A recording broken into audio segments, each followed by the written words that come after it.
নারে তাকবীর, আরো জোরে নারে তাকবীর। নোয়াপাড়া এলাকায় কেউ ঘুমাইতে পারবেন আজকে, কি বলেন? নারে তাকবীর। বীর মুসলমান ধরো আল কোরআন, ফিরিয়ে আনো সেই হারানো সম্মান। নারে তাকবীর। কুমিল্লার মতন হচ্ছে না, কুমিল্লাই বললে খবর আছিল। নারে তাকবীর। বীর মুসলমান ধরো আল কোরআন, ফিরিয়ে আনো সেই হারানো সম্মান। নারে তাকবীর। আর যে আওয়াজ শুনে ওরে মুসলমান, ভয়ে কাঁপিত কাফির বেঈমান, সত্যের সেই হুঙ্কার তলোয়ার একবার। নারে তাকবীর। চলবো কত সময়? আধা ঘন্টা? কত? আরো জোরে। বন্ধু গভীর মনোযোগ।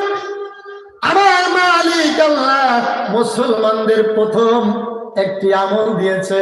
মুসলমানরা ভালো করে শোনো, সুখে দুঃখে বিপদ আপদ মুসিবতে, এমনকি তুমি অ্যাক্সিডেন্ট করে যদি আইসিইউর ভিতরে থাকো, কেউ যদি জিজ্ঞেস করে ভাই তুমি কেমন আছো রে ভাই, তুমি যদি মুমিন মুত্তাকি সলিহিন ইত্তেবা সুন্নাতা খুলাফা রাশিদিনের চরিত্র তোমার ভিতর থাকে, তুমি বলবা আলহামদুলিল্লাহ আমি ভালো আছি।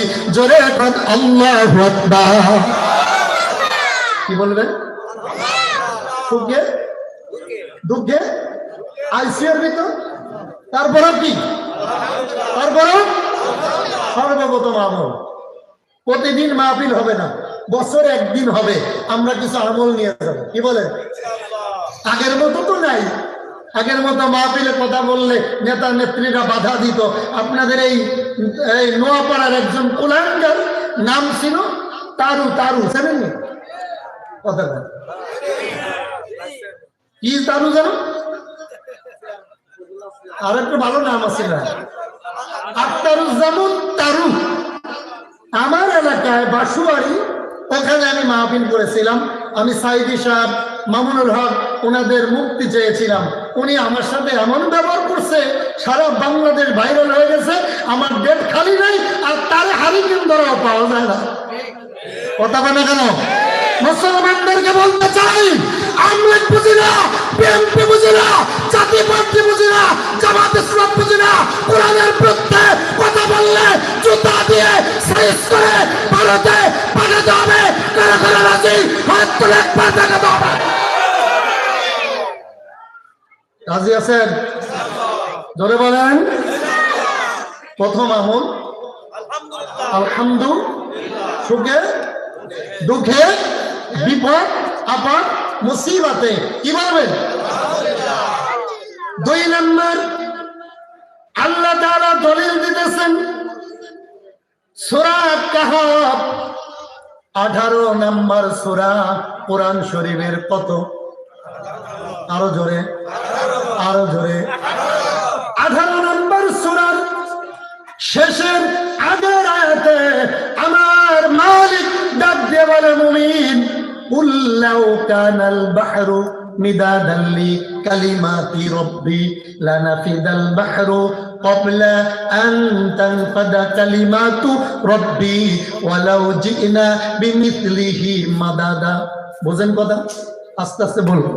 রব্বুল আলামিন বলেন, তোমরা কেমন শুকরিয়া আদায় করবে শোনো।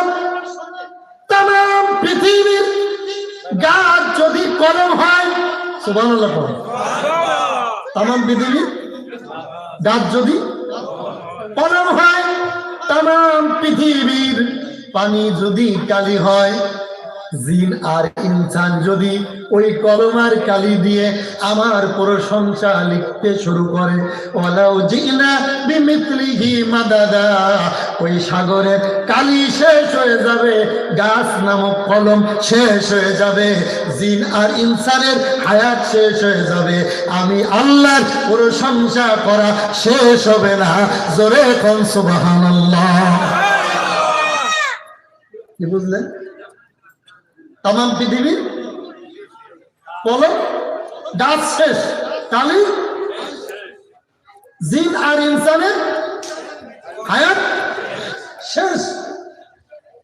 এরপরও আমার গুণগান করা শেষ হবে না।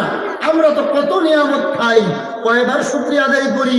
আর মহিলারা পাক করলে লবণ একটু কম হইলে বোঝা যায় বেটাগিরি করে কথা।